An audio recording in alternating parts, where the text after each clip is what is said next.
Arkamdaki bu harita bence Half-Life'ın en iyi haritası. Peki neden? Çünkü teknik olarak berbat bir tasarıma sahip. Ortadaki bu meydan tamamen savunmasız. Kuleler işlevsiz ve sığınak fazla güçlü. Ama bu dengesizlik oyunu kaosa çeviriyor. Bugün Crossfire'ın neden en iyi Half-Life haritası olduğuna bakıyoruz.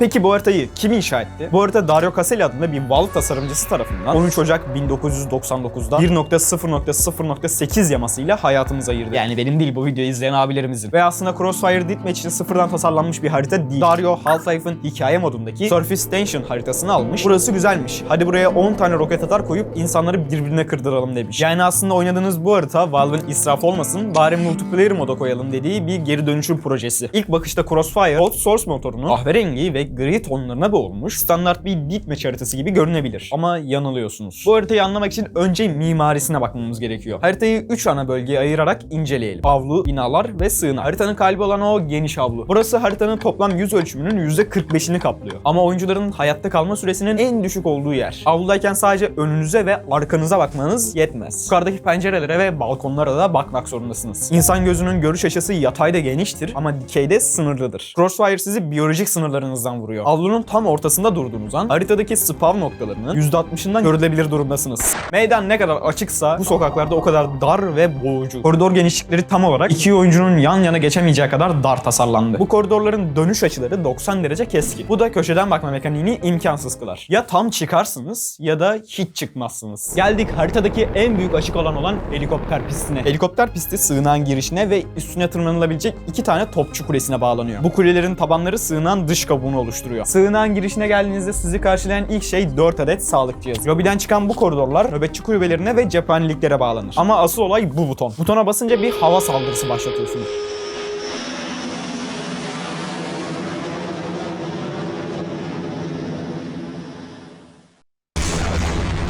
Haritanın mimarisini gördük. Şimdi sıra neyle savaşacağımıza. Levye. Teknik olarak en zayıf silah. Glock. Su tabancasıyla yangın söndürmeye çalışmak neyse Crossfire'da da Glock kullanmak odur. Sadece merminiz bittiğinde bomboş durmamak için var. MP5. Glock'un büyük hali. Bomba atar özelliği olmasa haritada kapladığı alana yazır. Sadece yeni doğduğunuzda çıplak hissetmeyin diye veriliyor. Shotgun. Mesafeyi kapatırsanız karşınızdakini kıymaya çevirir. Sağ tık ile double shot yapabilirsiniz. 357 Magnum. Tek atışta iyi vurur ama kaçırırsanız ölürsünüz. RPG. Lazer modunu sağ tık ile açarsanız roket farenizi takip eder. Böcekler. Bu oyunun bence en büyük güçlüğü. Yere attığınızda dost düşman ayırmaz. Hareket eden her şeyi ısırır. Anca sığınak gibi kapalı alanlarda işe yarayabilir. C4. Yapıştırdıktan sonra uzaktan kumandasıyla patlatabilirsiniz. Crossbow. Mermisi hedefe anında gitmez. O yüzden rakibin koşu yoluna atmanız gerek. Yani matematik gerektirir. Vurduğunuz adamı duvara çiviler. Tavke'nin ya da diğer adıyla Gauss silahı. Crossfire'ın kralı. Duvar arkası vurur, sizi havaya uçurur, saniyede binlerce hasar verir. Bu silahı Anlos gibi iyi kullanırsanız haritanın kralı olursunuz. Glomgun ya da Türk oyuncularının bildiği kutsal adıyla süpürge. Tavke'nin duvardan vurur ama süpürge sizi yok eder. Son olarak bahsetmediğimiz tek şey kaldı.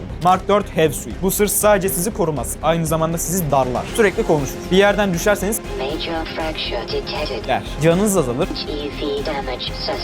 der. Ama bu zırhın Crossfire için harika bir eklentisi var. Long Jump modülü. Approach Jump yani eğil zıpla kombinasyonunu yapıp uzun atlama yapabilenler haritanın kralıdır. Bu arada o kadar bu zırhı giymeye uğraştım. Siz de bir abone olmayı çok görmezsiniz herhalde.